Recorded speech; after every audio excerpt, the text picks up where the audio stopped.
Good morning, everyone, and thank you for joining us on Morning Markets. Today, I'll focus in on the ongoing strength in the US economy from data on Friday, look at what the Bank of Japan have done, and then look at the week ahead.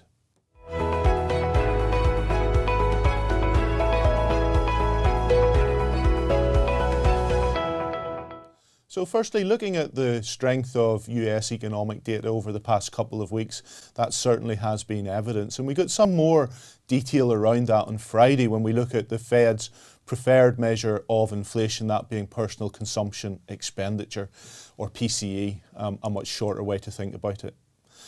What we saw there was ongoing evidence that the deflation that we've been experiencing in the US continues. If we look at that headline number from Friday, what could we see? We could see a 4.1% number there.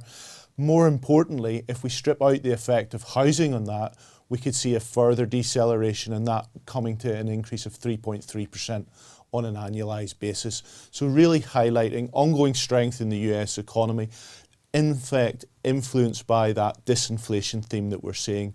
Alongside that, we saw evidence that that inflationary pressure on salaries continues to decrease as well, and that was coming in at 4.6% from 5% at the end of the first quarter.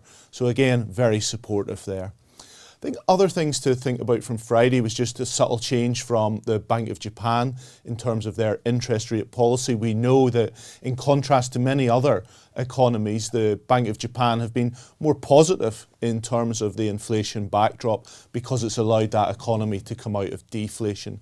What can we see from Friday? A subtle change to that policy, allowing the band to slightly widen, but not moving away from their process of yield curve control as it's known. I think then, just focusing in on the week ahead, a couple of key things for us to think about here. We get ongoing reporting from the S&P 500 companies with second quarter results and first half results from companies here in the UK and Europe. In the US, we have another 25% of companies reporting.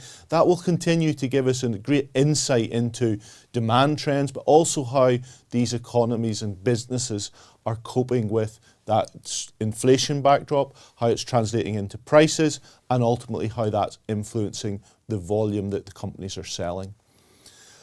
Economic data this week very much focused in on two things really, I think. The Bank of England and what we will get from the MPC on Thursday.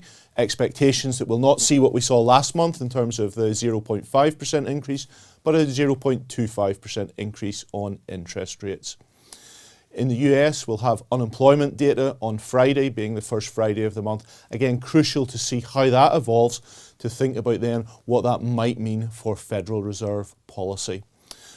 Bringing that all together then, this morning we've had Asia data from China, and that continues to show that ongoing challenge that we have, a very slow recovery in the Chinese economy, probably puts further pressure onto the government and the People's Bank of China to come up with some more policies to support the return of economic activity in China.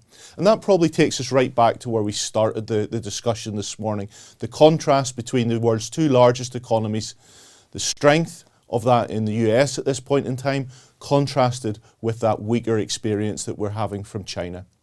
I'll leave it there for today, but please do join us again tomorrow.